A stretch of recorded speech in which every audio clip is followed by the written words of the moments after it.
Hello folks, today is Friday, July 22nd, 2022. As usual, my name is Jake Baldino, here to talk about all the video game news that's been going on this week. Now, pardon our mess, a little messy here in the office, we're mid-builds, but we got a lot of stuff to talk about. The first story definitely worth mentioning is the fact that Ubisoft has canceled 4 games. Yes, according to a report, we know that Ubisoft has canceled 2 games that were previously unannounced, which I guess isn't the worst thing in the world. You don't know what you got till it's gone. Does that even make sense in that situation? The other 2 delays are actually a bit more significant. It's a Ghost Recon spinoff and the long talked about Splinter Cell VR game, which actually kind of bums me out. I like VR. I know we don't talk about it a lot on the channel, but this to me seems like a bigger company moving their big money away from VR. That being said, we do know that there is still an Assassin's Creed VR game in the works, so there's that, but maybe they just couldn't figure out a way to make these how to monetize these things. Sorry, cynical Jake. Sorry. So 4 canceled games right there, but the other thing worth mentioning is that this is also hot off the heels of the other news that they have delayed a smaller game that we don't know about yet, a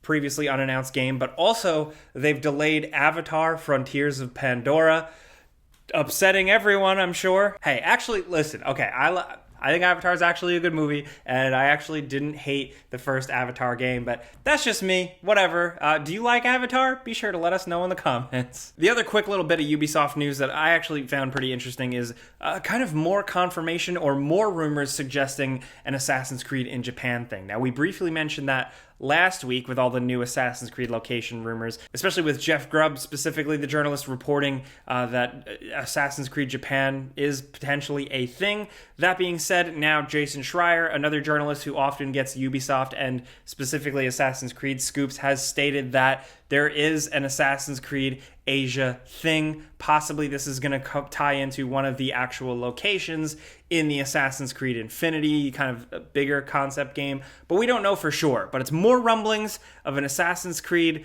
in Japan or some Asian territory, and I think that's pretty cool. That's the thing that people have been asking for forever. They should have made a game where it was like the crazy sci-fi stuff where like Ezio gets zapped into the future. Ezio in 2099. Yeah. My goodness, what is this place? That's terrible. In other news, The Last of Us Part 1 actually leaked earlier this week, setting people off because you know how The Last of Us is. People love arguing over it. So we got a little bit of a look at some gameplay and some suggestions. And then after that, it seemingly seemed like Sony had a video that they were planning to release. And they released it early because we got this big 10-minute breakdown of The Last of Us Part 1 and the remade graphics and some additions and stuff. And I think visually it does look pretty damn great. There's a bunch of features and skins and accessibility and stuff like that and a model viewer, like just kind of special edition style content. I was hoping to see a little bit more added to the gameplay department, but at the very least, it does look really nice, especially the location changes. Then again, it is asking in the United States $70, and that's kind of steep. Everybody has a different value on price. Of course, it's a little bit more subjective, but I'm sure you guys are gonna have a lot to say about that one. You wanna really get me in the door? Factions multiplayer remade. I know they're making like a new one, based off The Last of Us Part 2. We've talked about that already, but if they had the actual Factions multiplayer from the first game, but back in this remake, all right, then you got me. Extremely underrated multiplayer. Anyway, I digress. Another big thing this week that didn't make super big waves unless you're in that community is the fact that Digital Extremes, the folks behind Warframe, are making a new game. They're like, this is a big deal. They spent a long ass time on Warframe. I mean, think about it. Warframe was like a PS4 launch game. I remember downloading it on my new PS4 and being like, this game sucks. And then years later, it turned out to be awesome. I love when games get supported and grow into these beautiful things. We're going to talk about that more in a little bit. But their next game is actually going to be called Soulframe, believe it or not. Very clever.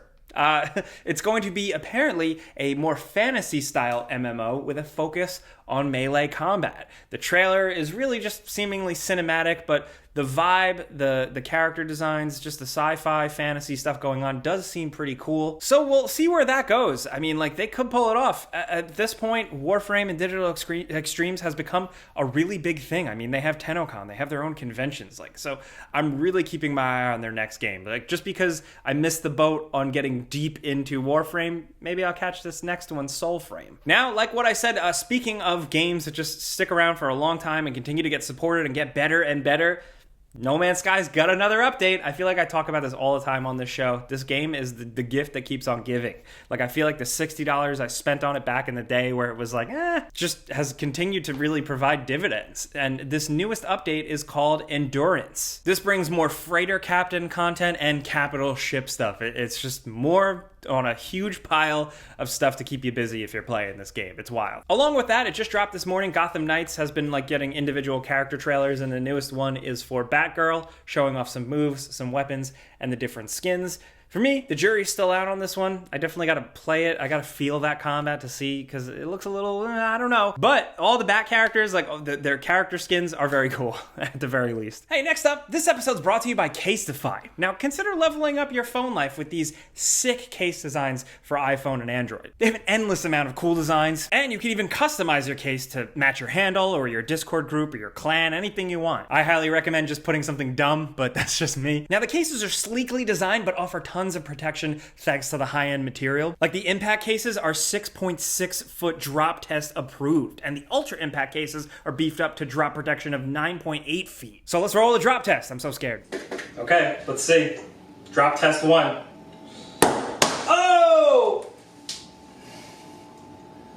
We're good. Ooh, I hate doing those, but the Casetify cases check out. And Casetify impact cases are made from 65% recycled and plant-based materials. And cases also have something called Defensify. It's an antimicrobial coating that eliminates 99% of bacteria because you're nasty. So whether you're rocking an iPhone 13, an S22, or a Pixel 6 like me, Casetify's got you covered. Like I said, they got tons of cases. Maybe go customize one. All you gotta do is head to casetify.com/gameranx for 15% off your order. Or just click the link in the description down below today. Once again, that's casetify.com/gameranx, and thanks to Casetify for sponsoring this video. Next up, believe it or not, there is a lot to keep you busy this week, just some games releasing. We've linked all the trailers and stuff down below. The first is Live Alive. If you're looking for, I think that's how I always say it wrong. It's a JRPG on Nintendo Switch.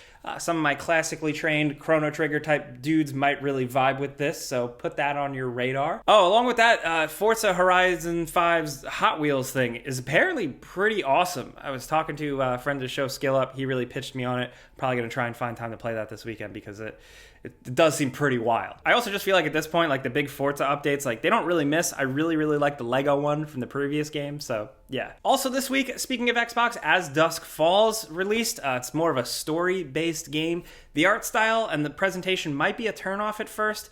I was in that boat, but I stuck with this game, and I actually found it to tell a really good video game story. Yes, it wasn't super involved on a gameplay front, but it was a good story. I did put out a video about that on my channel, but the other thing we did talk about this week is Stray. Stray is very cool. It didn't connect with me like it did with a lot of other reviewers and players, but it is still a very well-made, cool game that runs on vibes, just sick vibes. So if you're on PlayStation or PC, consider checking that out. Also, a public service announcement. There's actually a 7-day trial now, specifically for PlayStation Plus Extra and Premium, which means you could get access to Stray. It's not super long, so yeah, there you go. Good luck. Have fun. Jumping back over to Xbox, it seems like the next Gears of War game is on the horizon. So the Coalition has posted some job postings that are leading people to think this is for the next Gears thing, just we don't know what. Is it necessarily going to be Gears 6 or something else?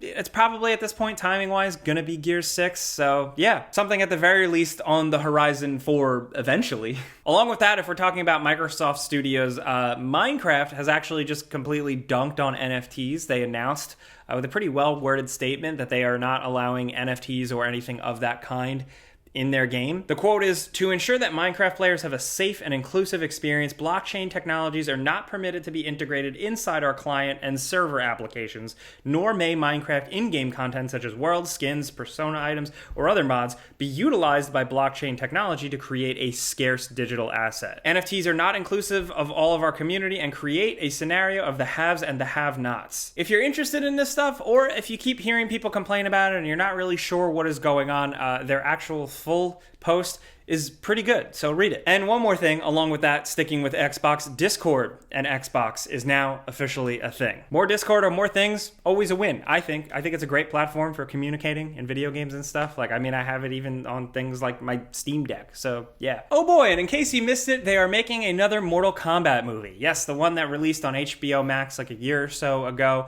is getting a follow-up with the same director and everything. So there's that. I don't know why with this show I keep doing this. I end on like a movie or show video game thing, but that's just how it keeps panning out. So let me know if you're interested in that.